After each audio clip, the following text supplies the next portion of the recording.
4,725 wire transfers totaling more than $1 billion. That is the staggering number revealed when Senator Ron Wyden stood on the Senate floor and described the contents of a hidden Treasury file tied to Jeffrey Epstein's vast financial dealings. This file is not rumor, not speculation, but an actual set of government documents, locked away in a cabinet where only a handful of people have been allowed to view it. For years the public has been denied access, and for years officials have quietly resisted every attempt to bring it to light. Wyden's call was simple transparency. What he exposed were not theories but hard numbers, numbers that tell a story of massive financial flows, networks of power, and potential complicity that reaches further than most people can imagine. He and the Attorney General, Pam Bondi, say, nope, nothing to investigate. When it comes to Epstein and sex trafficking, all these claims are just ludicrous. I want the American people to know that that's wrong. If you want to know why, just look at the latest report from our investigators that was discussed in the New York Times this morning. Now, somewhere in the Treasury Department, Mr. President, locked away in a cabinet drawer, is a big Epstein file that's full of actionable information. Follow the money details about his financing and operations that await investigation. Last year, the Biden administration allowed our investigators to look at portions of the file. We did that at the Treasury building. Here is what it says. Treasury's Epstein file details, Mr. President, 4,725 wire transfers. Let me repeat that. 4,725 wire transfers, adding up to nearly $1.1 billion flowing in and out of just one of Mr. Epstein's bank accounts. If you ask me, that is more than 4,000 potential lines of investigation right there. Hundreds of millions more flowed through other accounts. That's even a lot more to investigate. The file shows that Mr. Epstein used multiple Russian banks, which are now under sanctions, to process payments related to sex trafficking. A lot of the women and girls he targeted came from Russia, Belarus, Turkey, and elsewhere. One shudders to think about the kinds of people who must have been involved in trafficking these women and young girls out of those companies and into the Epstein web of abuse. Again, these are all potential leads, Mr. President, the Department of Justice ought to be digging into. This is about years and years of international sex trafficking. None of this is a hoax. None of it is a scam. And I'd like to say I consider it insulting to the intelligence of the American people for the Trump administration to simply say there is nothing to investigate here.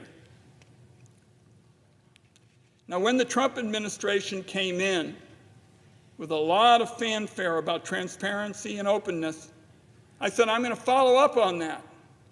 So I wrote to the Attorney General, Ms. Bondi, Treasury Secretary Bessent, FBI Director Patel, and I asked them all to produce the Epstein file to the Senate Finance Committee so it could be reviewed.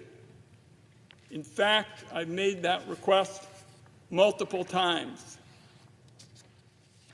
The Trump commitment to transparency based on the response didn't mean a whole lot because they just refused. Here's what one Treasury official wrote back to me. I'll quote here. The Department of Treasury has previously made documents available relating to the matter in response to your inquiries. Accordingly, we understand that you have the information you seek from the Treasury related to this request. We thank you for your attention to this important issue. Mr. President, for anybody who's familiar with how these discussions go in Washington, D.C., what I just read was code for the bureaucracy saying, you're asking for information, go pound sand.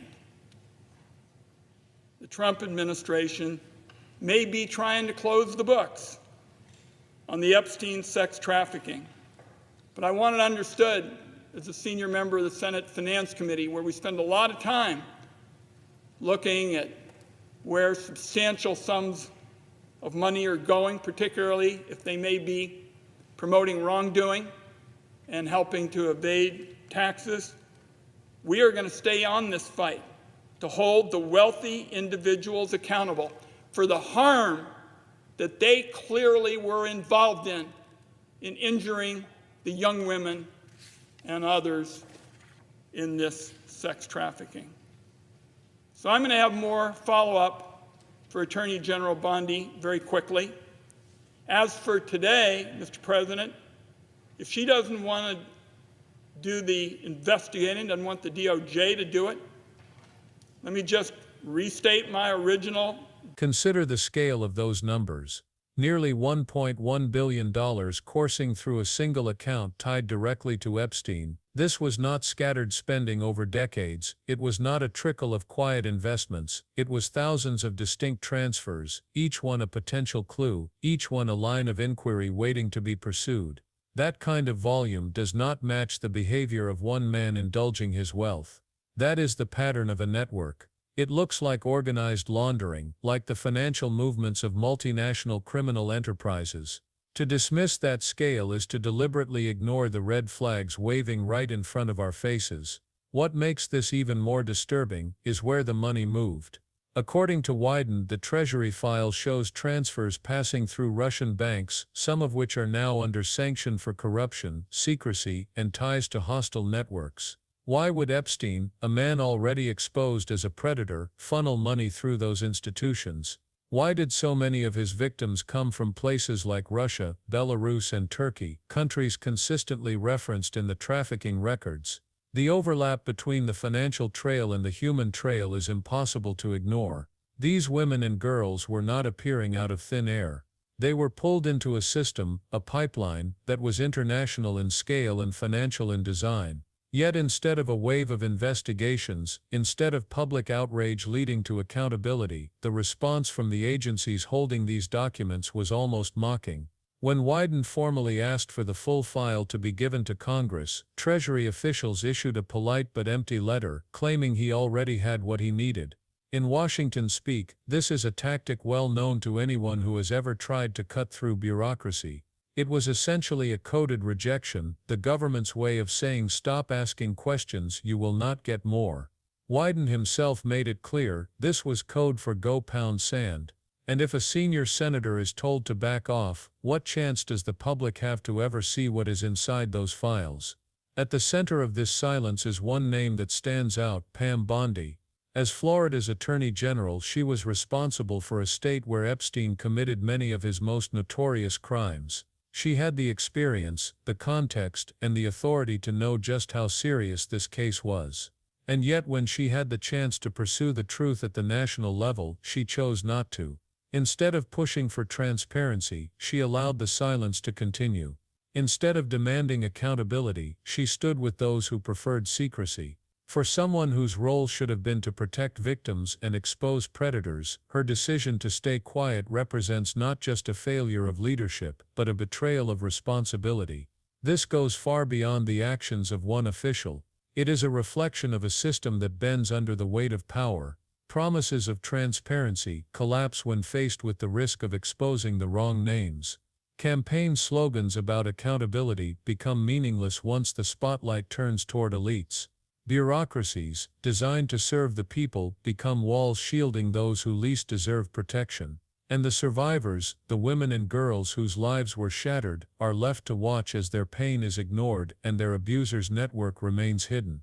The more you look at the evidence, the clearer it becomes that Epstein may not have been the mastermind so many assumed.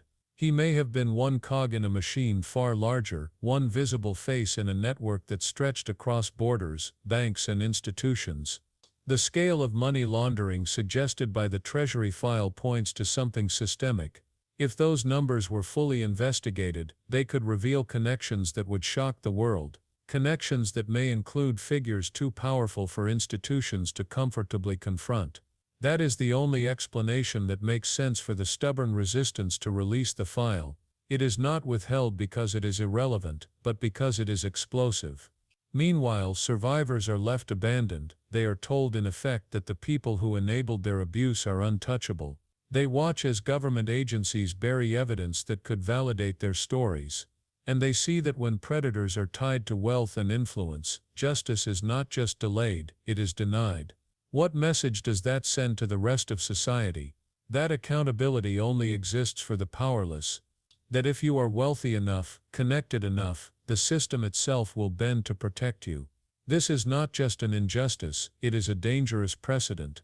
Wyden is refusing to accept this outcome. His demand is clear: release the Treasury file in full to Congress. Not summaries carefully curated to hide details. Not redacted pages designed to mislead. The full file, because when you follow the money, you follow the truth, and right now, the truth remains hidden. If this file were released, it would no longer be about speculation.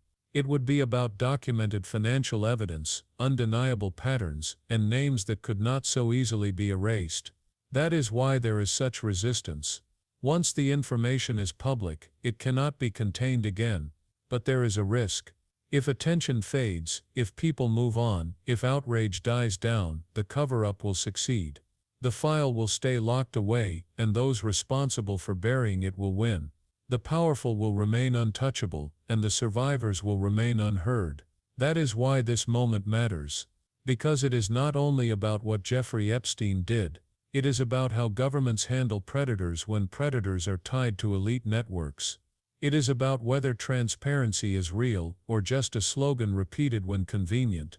It is about whether justice exists equally for everyone, or only for those without power.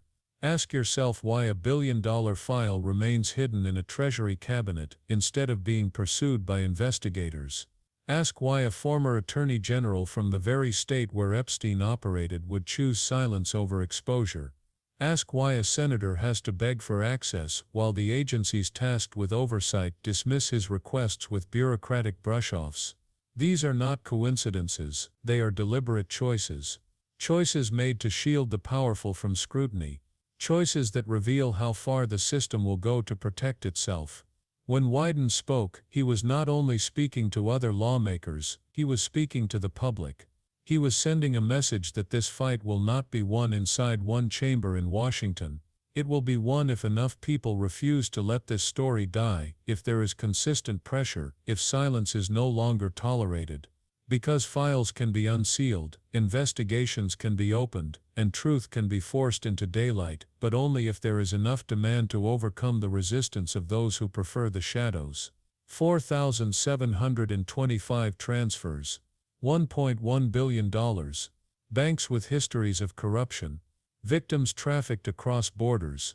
Agencies stonewalling investigations. An attorney general staying silent when she should have acted. That is what is already documented. That is not rumor, not speculation, but verified data. And yet it sits, buried, waiting, while officials pretend there is nothing more to see. This fight is not over. The file exists, the numbers exist, the truth exists. The question is whether the public will demand to see it, or whether silence will bury it forever. Justice for survivors, accountability for enablers, and faith in the system itself depend on the answer. When you follow the money, you follow the truth, and the truth is still locked inside the Treasury cabinet. The real question is how much longer we will allow it to stay there.